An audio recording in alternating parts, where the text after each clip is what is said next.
Welcome to the Whiskey Vault. I'm Daniel Winnington, Chancellor of Wizard Academy and Whiskey Marketing School. Angel Share. What is Angel Share? I got this question in tasting this week and the week before. And I think I often forget that there is a very real truth about entering a community, and once you get into it long enough, you forget what it's like to enter a community. And very often you end up in a whiskey group, or someone decides they want to be a fan of whiskey, and they get in, they start joining, and they're hanging out, and then they realize everyone's throwing around these words that they don't know, and now they've been in there too long, they feel embarrassed to ask. So I'm going to cover some of the fundamentals again, just as a reminder. What is Angel Share? Angel Share is the amount of liquid that evaporates from a barrel as whiskey ages. End of video. Now, what and why and how? Because what you hear in some places is like, oh, the big hot climates lose more whiskey. And that's not as true as you think. It's not the hot climates that lose more whiskey, it's what they lose. And it's actually not just hot versus cold, it's the amount of back and forth variation of temperature swing and barometric pressure that causes that. So think of it as this. There's a thing in physics, which is just everything wants to equalize. So if you have hot air and cold air, they're trying really, really hard to become the same temperature. If you have hot water and cold water, they're trying really, really hard to become the same temperature. Things want to neutralize and even out. And so when you have whiskey in a barrel, and say you put it in at 120, so it's 60% alcohol, that's 40% water. If it's a really dry climate, then it's more humid inside the barrel than it is outside the barrel. And because barrels breathe, now keep in mind, barrels are liquid tight, not vapor tight. That's how whiskey aging works, right? Liquid tight, mostly, not vapor tight.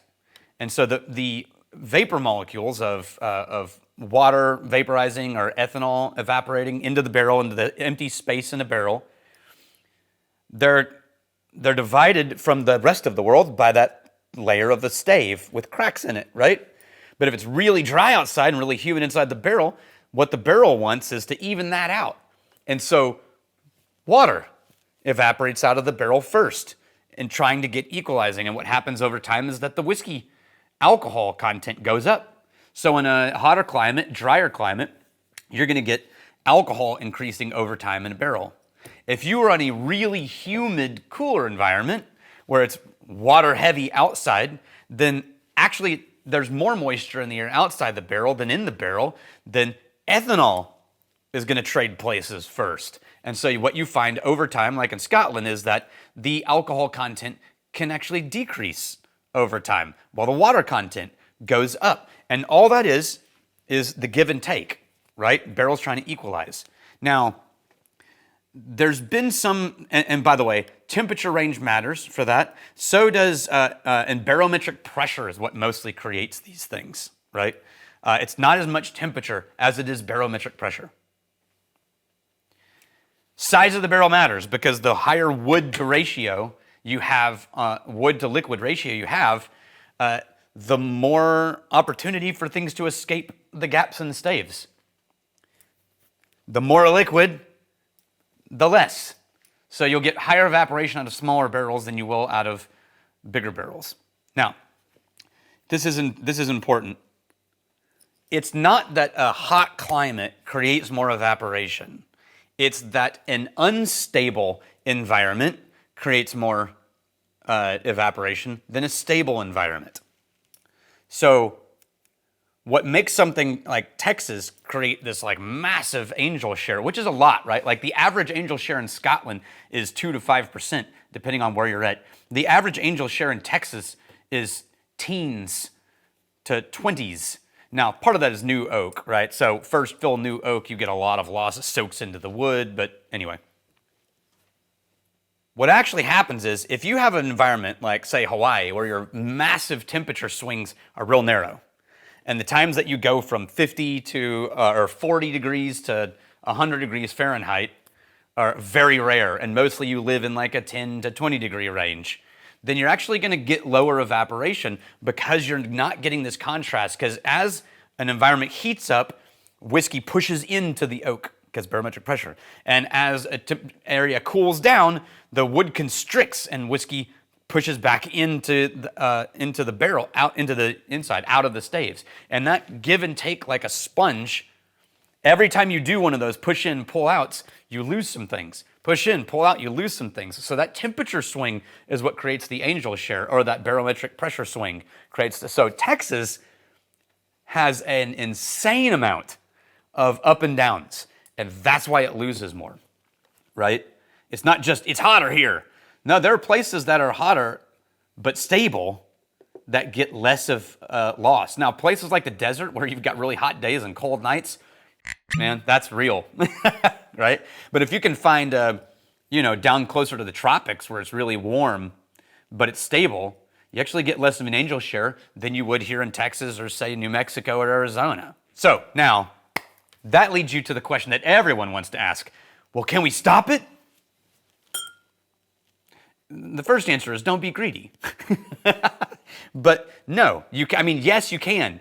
But there's problems. But let's drink Grand Old Parr. Grand Old Parr is cool. I've always loved the bottle, and I've actually always really liked this as a budget whiskey. This is 12-year-old Grand Old Parr. It's a Diageo brand. It was 1871 when the first bits of this brand that weren't Grand Old Parr at the time, but the brothers, the Greenlees brothers, Samuel and James started their company. Ooh. In 1909, they introduced it as Ancient Old Parr, and then it eventually becomes a Grand Old Parr in 1941. They named it after a guy named Thomas Parr, legendary in England for supposedly having lived for 152 years.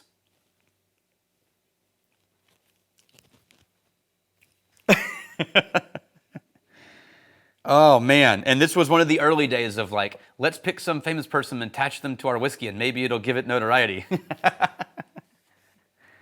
So there is a really beautiful mustiness to Grand Old Parr that feels like sort of basement and oak and leather and then like grain bins, damp basement cement. But there's also a kind of, not fruity, but grassy floralness to Grand Old Parr that I like. Supposedly the original basis of the blend was Cragganmore. I think they still use it, and Glendale also. Cheers. And on the palate, a nice touch of smoke and ash on the finish, soft vanilla. Simple, but very drinkable. It's about as smoky as Johnny Walker Black in my memory. If I A-B compared them, this may have a little bit more than Johnny Walker Black, but it's also got more of a basementy depth, weight to it, and heaviness to the mid notes on the nose than Johnny Walker Black does. I like it. It's a good budget whiskey. All right, so can you stop angel share? Yeah, sure. Even large brands have been working on this problem for a very long time. It's not new. It's not like no one's ever thought of what happens if we don't lose some whiskey. Wouldn't that be nice? I've heard of wrapping them in basically saran wrap, like just shrink wrap plastic sealing a barrel to try to lower the angel share. I've heard of burying them underground. I've heard of people putting them underwater and anchoring them underwater. You can get closer to not massive temperature swings by doing dunnage warehouses and being partially underground. Less airflow can sometimes mean less angel share. But here's the problem with let's just stop it. And I'm not saying it's a good or bad thing. People, as long as there will be whiskey in the world, there will be people trying to figure out how to lose less of it so they can make more money. I mean, especially in craft distilleries, it's a very real problem. When I released the barrel and crowded barrel and it had 200 bottles and we're like, yes! And then the next one had 140 because of angel share or a leak. And your only thought is like, man, that is 60 bottles at, say, $50 a bottle.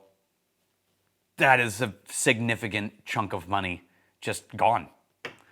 So of course people want to solve this problem. The problem is that aging whiskey is a chaotic system. Look it up.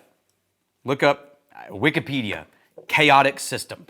The definition of a chaotic system is that its outcome is predictable in its components, but unpredictable in the shape of its final outcome. Or a shorter version would say, a chaotic system is the name of a system that is orderly and has known conditions, but whose patterns are too big for the human brain to wrap themselves around. For example, fire is a chaotic system. We know all of the conditions for which it works, how to put it out, how to create it, and kind of how to manage it. But that doesn't let us predict exactly when a lick of flame will appear in our campfire in order and in what spot. So it's not random, it's chaos. Randomness is not chaos. Chaos has deterministic environments. Waves on a shore, that's a chaotic system. We know how tides work. We know why waves go up on shores. That does not mean that we can stand at a certain point on the beach and say, 4 hours from now, one of those waves is going to come right up to my toes in this order. We can't do that. It's a chaotic system. But we can say, in a general way, high tide, low tide, and what's impacting it. Aging whiskey is a chaotic system. We sort of know what's happening. We sort of know how to affect it, but the outcome is still relatively unpredictable. And one of the rules of the chaotic system, and this is so nerdy, I can't believe I'm going into this like this, but we are. One of the rules of a chaotic system is that it is unbelievably susceptible to initial inputs, right? So we teach this in Magical Worlds, but one tiny change in the beginning of what will become a chaotic system has massive impact farther down the chain. Massive and unpredictable, right? We know this in animal management. You can read all the stories about when they killed all the wolves in Yellowstone, and then all of a sudden, water got dammed up, and the flora fauna started dying, and animal species started disappearing, and then they reintroduced wolves, and Yellowstone very, very quickly gets more healthy, more developed, more ecosystem complexity. Why? Because it's a chaotic system, right? So when you say, I just want to fix this one problem in my chaotic system, I just want less angel share. Sure, wrap it in saran wrap, put it underground, whatever, but know that you're making a change to the base level of a chaotic system, and how that thing impacts everything else, absolutely drastic in the long run. This is why you can't just, kiln dry and expect the same thing as an aged stave, yard-aged stave, or you can't just get a smaller barrel and make older whiskey faster, or it's a chaotic system. There are too many components to truly predict the outcome. So, should we be trying to fix angel share? As a business owner, I would be like, yeah, sure, please, a little. But the problem is that it changes everything. You saran wrap a barrel, it's going to take a whole lot longer to let the kinds of things you need from oxidation to take effect.